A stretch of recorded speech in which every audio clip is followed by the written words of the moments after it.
दीपक दर्द से कराहते हुए चीख पड़ता है। आह! दीपक के दर्द से कराहने की आवाज आसमान में गूंज उठती है। चित्रा की चोटी दीपक के पेट के अंदर घुसकर घूमती रहती है। कुछ सेकंड बाद जब चित्रा की चोटी दीपक के पेट से बाहर आती है, तो चोटी से दीपक के पेट की अंतड़ियां लिपटी हुई थी। वो खून से सन गई थी। चित्रा अभी भी गुस्से के साथ दीपक को घूरते रहती है। वो दीपक के पेट की अंतड़ियों को अपने हाथ में पकड़ते हुए कहती है, मैंने कहा था ना तुझसे, मैं तुझे नोचूंगी नहीं बल्कि कच्चा चबा जाऊंगी। तो अब देख मैं कैसे तुझे कच्चा चबा जाती हूँ। इतना कहकर चित्रा दीपक की अंतड़ियों को अपने पैने नुकीले दांतों से कच कच करके चबाने लग जाती है। जब दीपक चित्रा को अपने पेट की अंतड़ियां खाते हुए देखता है, तो ये खौफनाक मंजर वो देख नहीं पाता। उसे दिल का दौरा पड़ता है। उसका दिल धड़कना बंद कर देता है और उसी वक्त उसकी मौत हो जाती है। जैसे ही दीपक की मौत होती है, बादल जो कुछ देर से जोर जोर से गरज रहे थे, वो बरसना शुरू कर देते हैं।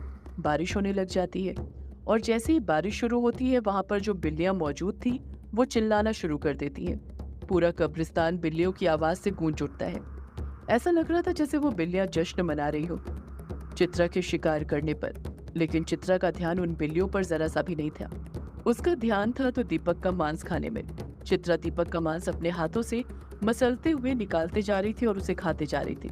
चित्रा के सबसे पास जो बिल्ली मौजूद थी वो थी सुनहरी बिल्ली। वही सुनहरी बिल्ली जो उसके जन्म के वक्त भी आई थी। वो सुनहरी बिल्ली चित्रा को बड़े गौर से देख रही थी, मांस खाते हुए, जैसे वो चित्रा की काबिलियत को जांच रही हो।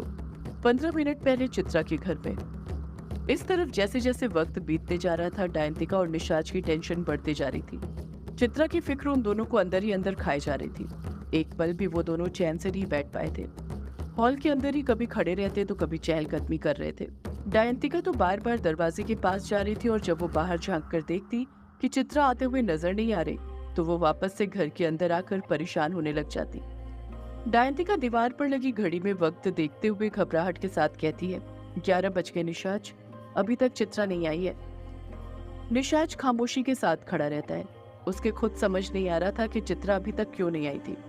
वो खुद परेशान था, ऊपर से डायंतिका के सवाल उसे और परेशान कर रहे थे। डायंतिका अपना पूरा गुस्सा निशाज पर निकालते हुए कहती है, कैसे पिता हो निशाज तुम? तुम्हें अपनी बेटी की कुछ फिक्र है भी या नहीं? तुम कुछ करते क्यों नहीं? निशाज भी अपना आपा खो बैठता है और झट से बोल पड़ता है, क्या करूं मैं डायंतिका? अब तुम ही बताओ, मैं चित्रा का बाप हूँ, ये साबित करने के लिए क्या करना पड़ेगा मुझे? निशाज को इतने गुस्से में देखकर डायंतिका एकदम शांत पड़ जाती है। उसने भी निशाज को आज से पहले इतने गुस्से में और इस तरह बात करते हुए पहले कभी नहीं देखा था। कुछ देर बाद डायंतिका हिम्मत करते हुए फिर निशाज से बोल पड़ती है, तुम हमारी बेटी को ढूंढने क्यों नहीं जाते हो? कब तक हम उसका इसी तरह इंतजार करते रहेंगे? निशाज एक उम्मीद के साथ फिर बोल पड़ता है, वो आ जाएगी डायंतिका, तुम टेंशन मत लो। डायंतिका निशाज पर चिढ़ते हुए कहती है, तुम पिछले 3 घंटे से यही बोले जा रहे हो निशाज, पर वो अभी तक नहीं आई है। पता नहीं वो किस हाल में होगी, ठीक भी होगी या नहीं। निशाज खामोशी के साथ खड़ा रहता है, पलटकर कुछ नहीं कहता है। डायंतिका फिर निशाज से बोल पड़ती है, ऊपर से ये मौसम कितना खराब हो रहा है, पता नहीं ऐसे हाल में मेरी बेटी। डायंतिका अपनी बात पूरी करे बगैर ही चुप हो जाती है। वो दोनों हाथों से कसकर अपने सिर को पकड़ लेती है। डायंतिका को ऐसा करते देख निशाज को बड़ा अजीब लगता है। वो उसी वक्त डायंतिका के पास जाता है और उसे अपने दोनों हाथ से पकड़ते हुए कहता है, क्या हुआ डायंतिका, तुम ठीक तो हो ना? डायंतिका पलटकर कुछ जवाब नहीं देती है, अपने दोनों हाथों से अपने सिर को पकड़े रखती है। निशाज डायंतिका को समझाने की कोशिश करते हुए कहता है, मैंने बोला था ना डायंतिका, तुम ज्यादा टेंशन मत लो, हो गई ना तुम्हारी तबीयत खराब, अब तुम्हारी उम्र हो चुकी है, तुम अब वो पहली वाली डायंतिका नहीं रही हो। डायंतिका अभी भी कुछ जवाब नहीं देती है, वो बस अगले ही पल अपनी आंखें बंद कर लेती है। डायंतिका को ऐसा करते देख निशाज घबरा जाता है और हड़बड़ाहट के साथ फिर उससे बोल पड़ता है, डायंतिका, डायंतिका ये क्या हो रहा है तुम्हें? अगली पल डायंतिका अपनी आंखें खोल लेती है। डायंतिका की आंखों में निशाज को एक डर नजर आ रहा था, वो डर जिसे वो सालों से छुपा कर रखे हुए था। निशाज फिर डायंतिका से कहता है, क्या हुआ डायंतिका, तुम ठीक हो? डायंतिका हड़बड़ाहट के साथ बोल पड़ती है, चित्रा खतरे में है निशाज, खतरे में है हमारी चित्रा। डायंतिका के मुंह से ये बात सुनकर निशाज और ज्यादा घबरा जाता है। निशाज घबराते हुए डायंतिका से कहता है, कि तुम क्यों बोल रही हो डायंतिका? डायंतिका निशाज के सवाल का जवाब देते हुए कहती है, मैं वही बोल रही हूँ निशाज जो मैंने महसूस किया है, हमारी चित्रा पर उसकी शक्तियां हावी हो रही हैं। मैंने चित्रा की शक्तियों को बांध कर रखा हुआ था, उसके जोड़े से पर उसका जोड़ा खुल चुका है। और आज अमावस्या है। आज की रात तो उसका जोड़ा खुलना नहीं चाहिए था, उसे बंधे रहना चाहिए था। निशाज डयंतिका को एकटक देखते हुए उससे पूछता है, तुम्हें ये सब कैसे पता चल रहा है डयंतिका? डयंतिका निशाज के सवाल का जवाब देते हुए कहती है, भूलो मत उसको वो शक्तियां किससे मिली है। मैं माँ हूँ उसकी, वो मेरा ही अंश है और एक माँ को अपने अंश के बारे में सब कुछ पता होता है। निशाज पलटकर कुछ नहीं कहता है, उसके समझ नहीं आ रहा था वो क्या करे। डयंतिका फिर बोल पड़ती है, मैं उसकी शक्तियों को महसूस कर पा रही हूँ। वो हमारे आसपास ही है। हमें हमारी बेटी के पास जाना होगा उसकी रक्षा करने के लिए। उसे रोकना होगा, कहीं वो कुछ कर ना बैठे। उस पर कोई दाग नहीं लगना चाहिए। जिस तरह हमने उसे अभी तक पवित्र बनाए रखा है, उसी तरह पवित्र रखना है। निशाज हड़बड़ाहट के साथ कहता है, हाँ जल्दी चलो डयंतिका, हमें देर नहीं करनी चाहिए। डयंतिका हड़बड़ाहट के साथ अपने कदम आगे बढ़ाने लग जाती है। निशाज भी उसके साथ जाने लग जाता है। डयंतिका और निशाज इतनी हड़बड़ाहट के साथ घर से निकले थे कि निशाज ने अपने साथ अपना स्कूटर भी नहीं रखा था। वो दोनों पैदल पैदल जल्दबाजी में निकल पड़े थे। डयंतिका और निशाज अभी आधे रास्ते तक पहुंचे ही थे कि तभी आसमान में तेज बिजली चमकती है। बिजली इतनी तेज चमकी थी कि चारों तरफ उजाला हो गया था। उस बिजली की आवाज को सुनकर डयंतिका के पैर थम से जाते हैं। वो अपना एक कदम भी आगे नहीं बढ़ाती है। डयंतिका वहां पर रुकी हुई थी कि तभी वहां पर बारिश होनी शुरू हो जाती है। जैसे ही बारिश की बूंदें डयंतिका के चेहरे पर पड़ती है, उसकी आंखों से आंसू बहने लग जाते हैं। निशाज घबराते हुए डयंतिका से पूछता है, क्या हुआ डयंतिका, तुम रुक क्यों गई? और ये तुम रो क्यों रही हो? डयंतिका निशाज की बात का कुछ जवाब नहीं देती है, बस उसकी घबराहट बढ़ जाती है और वो फिर से भागना शुरू कर देती है। निशाज भी डयंतिका के पीछे जाने लग जाता है।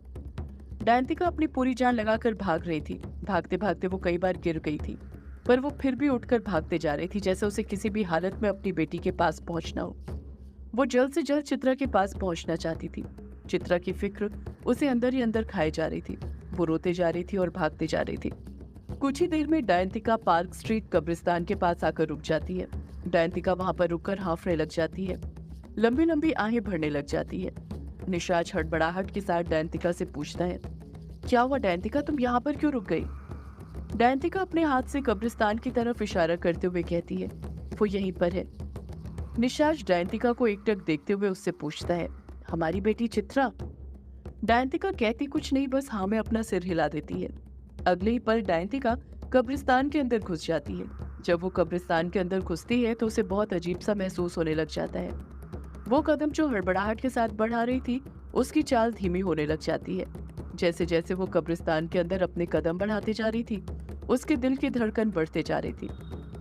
अभी डयंतिका कब्रिस्तान के आधे रास्ते तक आई ही थी कि तभी उसकी नजर वहां पर बहते हुए पानी पर पड़ती है, और जब वो उस पानी को देखती है तो उसके रोंगटे खड़े हो जाते हैं। सिर्फ उसके ही नहीं, निशाज के भी रोंगटे खड़े हो गए थे उस पानी को देखकर। वो पानी लाल रंग का था, जो खून की तरह लग रहा था, ऐसे जैसे वहां पर खून बह रहा हो। निशाज तुरंत नीचे झुकता है और उस पानी की एक बूंद को पीते हुए कहता है, ये तो खून है। जैसे ही निशाज ये बात बोलता है, डयंतिका और ज्यादा घबरा जाती है। वो डरते हुए कहती है, मेरी बेटी चित्रा, वो। डयंतिका हड़बड़ाहट के साथ फिर अपने कदम बढ़ाने लग जाती है। अभी डयंतिका ने 4-5 कदम अपने आगे बढ़ाए थे कि तभी उसके कदम अपने आप रुक जाते हैं। सिर्फ उसके ही नहीं, बल्कि निशाज के कदम भी अपने आप रुक जाते हैं। उन दोनों को देखकर ऐसा लग रहा था जैसे किसी चीज को देखकर उनके दिल को बहुत बड़ा झटका लगा हो। उन दोनों की आंखों के पुतले में चित्रा नजर आने लग जाती है, जिसमें चित्रा के हाथ में मांस का टुकड़ा था, जिसे वो अपने पैने नुकीले दांतों से चबाए जा रही थी। उसका मुंह और हाथ खून से लथपथ था। सिर्फ मुंह और हाथ ही नहीं, बल्कि उसके आधे से ज्यादा काली ड्रेस खून से सनी हुई थी। दीपक का पूरा सिर चित्रा चबा चुकी थी। सिर्फ सिर ही नहीं, बल्कि उसके सीने तक का हिस्सा और बाकी का शरीर भी वो खाने में लगी हुई थी। डयंतिका और निशाज को तो अपनी आंखों पर यकीन ही नहीं हो रहा था कि उनके सामने उनकी बेटी चित्रा थी। वही चित्रा जिसने कभी किसी चींटी तक को नहीं मारा था, आज वो उनके सामने एक आदमी को कच्चा चबा कर खा रही थी। चित्रा को इस हालत में देखकर डयंतिका और निशाज दोनों की रूह कांप गई थी। चित्रा अभी भी दीपक का मांस खाए जा रही थी। उसका डयंतिका और निशाज पर ध्यान ही नहीं गया था। वो ढेर सारी बिल्लियां जिसने चित्रा को चारों तरफ से घेर कर रखा हुआ था, वो सारी बिल्लियां वहां से गायब हो चुकी थी, जैसे उन्हें निशाज और डयंतिका के वहां पर आने की भनक लग रही हो और वहां पर आने से पहले ही वो वहां से चली गई हो। चित्रा को इस हालत में देखकर निशाज और डयंतिका दोनों की आंखों से आंसू निकल आते हैं। डयंतिका चित्रा को पुकारते हुए कहती है, चित्रा मेरी बेटी, ये क्या कर रही है तू? जैसे ही डयंतिका की आवाज चित्रा के कानों तक पहुंचती है, वो डयंतिका और निशाज की तरफ देखने लग जाती है। ऐसा लग रहा था जैसे डायंतिका और निशाज को देखकर चित्रा की आंखें भी नम होने लग गई हो। पहले तो चित्रा डायंतिका और निशाज को ऐसे ही एकटक देखते रहती है, पर अगले ही पल एक जोरदार बिजली चमकती है, जिसकी रोशनी सीधे चित्रा के चेहरे पर पड़ती है और उसी के साथ चित्रा फिर दीपक के मांस को उसके शरीर से उधेड़ती है और उसे खाने लग जाती है। निशाज भागते हुए चित्रा के पास जाता है और उसे रोकने की कोशिश करते हुए कहता है, छोड़ो चित्रा बेटी, इसे ये क्या कर रही हो तुम? चित्रा झट से निशाज को दूसरी तरफ धक्का दे देती है। ऐसा लग रहा था जैसे वो निशाज को जानती ही ना हो। चित्रा फिर से दीपक का मांस खाने लग जाती है।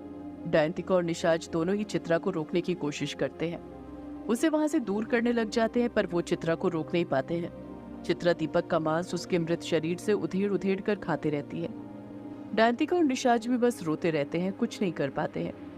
वो समझ चुके थे कि चित्रा की शक्तियां उस पर पूरी तरह हावी हो चुकी थी और अब वो तब तक नहीं रुकने वाली थी जब तक वो पूरी तरह शांत नहीं हो जाती। चित्रा सारी रात दीपक के मांस को खाती रहती है, उसका खून पीती रहती है और उसके माँ बाप रोते रहते हैं। चित्रा दीपक के शरीर की हड्डियां तक नहीं छोड़ती है, उसे भी अपने नुकीले दांतों से चबाते हुए निगल जाती है। वो चित्रा जिसे उसके माँ बाप बचपन से इन सब चीजों से दूर रखना चाहते थे, आज वो जाने अनजाने में खुद उस चीज के पास आ गई थी। डायंतिका और निशाज की जिंदगी का वो चांद जिसे वो बेदाग रखना चाहते थे, अमावस्या की रात में उस चांद पर दाग लग चुका था, एक ऐसा दाग जो अब कभी नहीं मिटने वाला था। और ये तो बस एक शुरुआत थी डायन बनने की, असली सफर तो अभी बाकी था। सदियों से है पुरानी ये है यक्षिणी की कहानी। यक्षिणी एक आग है, यक्षिणी तेरा ख्वाब है।